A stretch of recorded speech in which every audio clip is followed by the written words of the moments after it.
Aksi demo tolak kenaikan harga BBM oleh Aliansi Mahasiswa UIN Raden Fatah Palembang di kantor DPRD Provinsi Sumsel pada Senin siang berlangsung aman dan lancar. Tidak terjadi ketegangan atau tindakan anarkis meskipun demo telah dikawal ketat oleh 900 personil polisi. Di tengah guyuran hujan lebat, aksi demo membuahkan hasil. Aspirasi tertulis mereka diterima langsung oleh wakil di DPRD Sumsel. Wakil Ketua Komisi 5 DPRD Provinsi Sumsel, Saiful Fadli menegaskan telah menerima aspirasi masa aksi. Hari ini kami pimpinan Komisi 5 beserta anggota menerima aksi dari kawan-kawan dari UIN. Prinsipnya siapapun rakyat mahasiswa yang datang ke gedung rakyat ini, kami dari DPRD wajib menerimanya dan menyampaikan aspirasi dari kawan-kawan mahasiswa.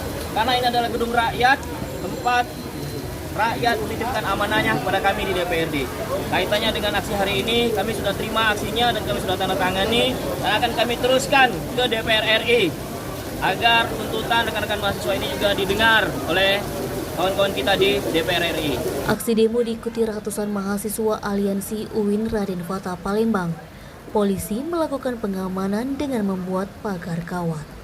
Denny, Edo Sumiko TV melaporkan.